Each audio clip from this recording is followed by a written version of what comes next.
చెప్పు పసివాడా గుండె నిండా మిషరుడిని దాచుకుంటా మనసున్న మహారాజు 7 కొండలు సారు గలగల్ల పారేటి గంగమ్మ తల్లెంటి మనసున్న మహారాజు 7 కొండలు సారు ఏ తల్లి గన్నాదో ఏ ఊరు చిన్నోడ చిత్రంగా మాకే ఎదురైనాడమ్మా ఎన్నడూ మేము చూడని ఆనందమై ఎదురుగా ఉన్నదే ఎందుకో ఈ బంధమే ముందర తెలిసినట్టే ఉన్నదే నిర్వారణ నేల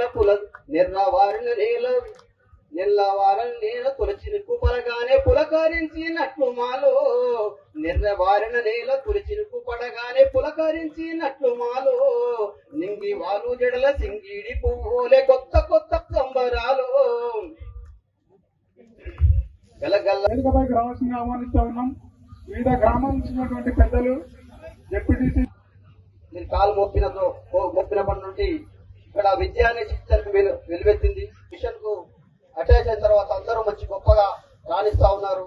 అందరూ కూడా మంచి మంచి క్యారెక్టర్తో వెళ్తా ఉన్నారు సార్. అందుకు సేవా కార్యక్రమం అందించడం లోపల మన తెలంగాణలో కరోనా కంటే ముందు కానీ కరోనా టైంలో కానీ కరోనా తర్వాత కానీ ప్రకృతిలో ఉన్నటువంటి అవకాశాలన్నింటి కూడా సమయానుభవంగా నిరంతరంగా సేవా కార్యక్రమాలను మిషన్ ద్వారా అందించినటువంటి వ్యక్తులు ఏడుకొండల సార్ గారు సమస్తం అందరికీ కూడా ఎటువంటి భేదం లేనటువంటి సేవను అందించినటువంటి ఒక విషయం నేను వినడం, అది ఇక్కడ నేను వనపర్తి తాలూకాలో పనిచేయడం జరిగింది, కొల్లాపూర్లో చేసినాం, నాగర్ కర్నూలుకి రావడం జరిగింది. వచ్చిన తర్వాత అంతకుముందే సార్ ఇక్కడ మిషన్ ద్వారా నడిపిస్తున్నటువంటి కార్యక్రమము గురించి తెలుసుకోవడం జరిగింది. నిరంతరంగా కంటిన్యూస్ గా కూడా దాన్ని కొనసాగించడం జరిగింది. ఆ కార్యక్రమంలో నేను ఒక 5 ఏళ్ళు ఇక్కడ boys high school head master గా పనిచేస్తూ ఈ మధ్యకాలంలో పని మళ్ళీ ట్రాన్స్ఫర్ కావడం జరిగింది. 5 సంవత్సరాలు పూర్తయింది కాబట్టి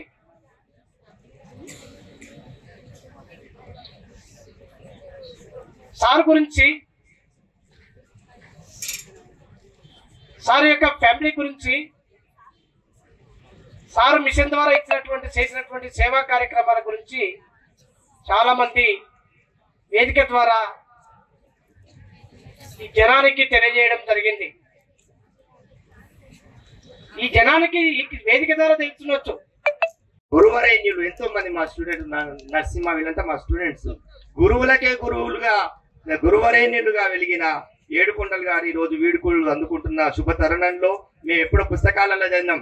సర్వేపల్లి రాధాకృష్ణ గారిని బండి మీద ఊరేయించుకొని వచ్చిందని మేము ప్రత్యక్షంగా చూసే అదృష్టం మాకు కల్పించిన మరో సర్వేపల్లి రాధాకృష్ణ కంటే ఉన్నత స్థితికి వెళ్ళిపోయిన మీకు మరోసారి హృదయపూర్వక ధన్యవాదాలు చేస్తూ ఈ శుభ తరుణంలో మీకు అర్పిస్తున్న నా అక్షర కుసుమాంజలి సార్. నమస్కారం. ఈ అవకాశం, ఈ బిజీ షెడ్యూల్లో నాకు ఈ అవకాశం ఇచ్చినందుకు ధన్యవాదాలు సార్. బాపూజీనే చూపెట్టాను, నేతాజీని చూపట్లేదు.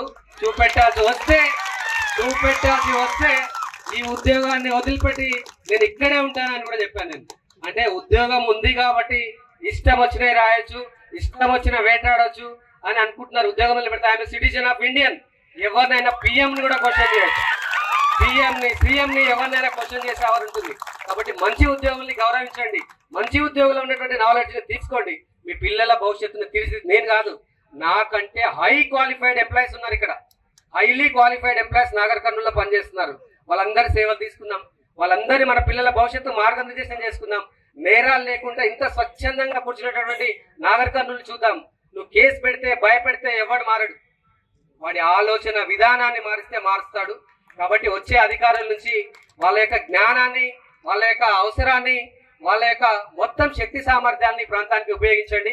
కానీ 99% మంది వాళ్ళు ఎవరైనా కావచ్చు, విలేకరులు కావచ్చు, రాజకీయ నాయకులు కావచ్చు, ప్రజలు కావచ్చు, ప్రభుత్వ ఉద్యోగులు కావచ్చు నాకు సహకరించారు. 99% ఆఫ్ ది ప్రజలు నాకు ఎవరైతే ఎంకరేజ్ చేస్తారో వాళ్ళందరికీ నేను చేతులెత్తి నమస్కరిస్తున్నాను. ఆ 1% పీపుల్కి నేను రిక్వెస్ట్ చేస్తున్నాను, ఇది మీ ప్రాంతం, ఇది మీ ప్రాంతం. మాలా ఇప్పుడు మా స్టేషన్ ఉంది, నా station role model entire 2 Telugu రాష్ట్రాల్లో. ఒక ప్రొహిబిషన్ అండ్ ఎక్సైజ్ స్టేషన్ అలా ఉండదు. నాకు సొంత ఇల్లు లేదు, కిరాయి సింగిల్ బెడ్రూమ్ ఇంట్లో ఉంటున్నాము. దానికి నా సొంత మనీ వేసి కూడా దాన్ని ఒక ఉద్యానవనం లాగా తీర్చిదిద్దాను. నాకు ఎక్కడ పోస్టింగ్ ఇచ్చారో నాకు ఇప్పుడు స్టేషనే లేదు.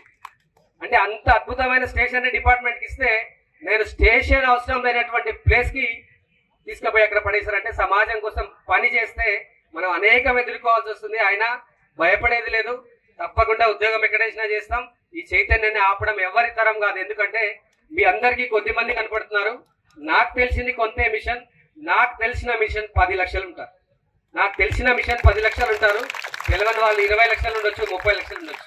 సో కాబట్టి నేను మళ్ళీ రిక్వెస్ట్ చేస్తున్నాను, 99% మంది మంచి ప్రజలు ఉన్నటువంటి నాగర్ కర్నూలు మిగతా 33 జిల్లాలకు డెఫినెట్ గా ఆదర్శం. ఆ 1% పీపుల్ ని పెద్దగా లెక్క చేయాల్సిన అవసరం లేదు. మీరందరూ అనుకుంటే వాళ్ళు కూడా మారుతారు. తప్పకుండా ఈ ప్రాంతంలో మంచి కోసం, రాబోయే విద్యార్థుల భవిష్యత్తు కోసం అందరి సహకారాన్ని తీసుకొని ముందుకెళ్ళాలని కోరుతూ, నాకు ఇంత ప్రేమని, ఇంత గౌరవాన్ని, ఇంత గొప్పగా వీడుకోలు పలికినటువంటి నాగర్ కర్నూలు విద్యార్థులకు, వారి ప్రజలకు మనస్ఫూర్తిగా నమస్కారం. ఫైనల్ గా ఒక మాట, నాకు ఒక ఫిలాసఫీ ఉంటుంది. మొత్తం ప్రపంచ దేశాలు ఉంటే భారతదేశం అంటే నాకు ఇష్టం. భారతదేశంలో అన్ని రాష్ట్రాలు పోటీ పడుతుంటే తెలంగాణ అంటే ఇష్టం. తెలంగాణలో అన్ని జిల్లాలు పోటీ పడుతుంటే నల్గొండ అంటే ఇష్టం. నల్గొండలో అన్ని మండలాలు పోటీ పడుతుంటే పెద్ద ఊరు అంటే ఇష్టం. పెద్ద అన్ని విలేజ్లు పోటీ పడుతుంటే నా గ్రామం నాయనవాని కుంట అంటే ఇష్టం. అంటే ఇలా ఉంటుంది మనది. కానీ నాకు నల్గొండ ఎంత ఇష్టమో, ఎంత ప్రేమనో నాగర్ కర్నూలు కూడా 100% అంతే ప్రేమ. ఎందుకంటే నేను ఒక సామాన్యుడిగా వచ్చిన నాగర్ కర్నూలుకి, ఉమ్మడి నల్గొండకి మాత్రమే తెలుసు నేను. కానీ ఇదే వేదికగా ఇవాళ ప్రపంచానికి తెలిసాను. నాకు TV9 అవార్డు తర్వాత దాదాపు 30-40 దేశాల్లో ఉన్నటువంటి తెలుగు వాళ్ళందరూ ఫోన్ చేసి వాళ్ళు అభినందించి, అంటే అంతమందికి నన్ను పరిచయం చేసింది నాగర్ కర్నూలు. మీ ప్రేమని, మీ సపోర్ట్ని, మీ అభిమానాన్ని నా జీవితంలో ఊపిరి ఉన్నంత వరకు నేను మర్చిపోను. నేను ఎక్కడున్నా మీ విద్యార్థుల కోసం పనిచేస్తాను. ఇది టెక్నాలజీ యుగం, మనల్ని ఎవరు ఆపలేరు. ఎంత దూరం ఇక్కడ నుండి యూకేలో క్లాసులు వింటున్నారు, లండన్లో వింటున్నారు, ఆస్ట్రేలియాలో వింటున్నారు. నేను ఎంత దూరంలో ఉంటా, ఎక్కడున్నా కూడా మనకి టెక్నాలజీ యుగం. మనం కనెక్షన్లోనే ఉందాం, తప్పకుండా విందాం. తప్పకుండా సహకరించిన వాళ్ళకి ధన్యవాదాలు, సహకరించిన వాళ్ళకి డబల్ ధన్యవాదాలు.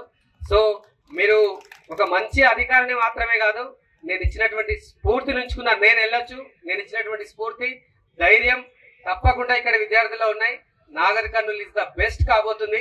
ఇంత గొప్పగా నాకు ఈ కార్యక్రమం ఏర్పాటు చేసిన నా విద్యార్థులకి, వారికి సహకరించిన వారందరికీ ప్రత్యేక ధన్యవాదాలు. Thank you so much.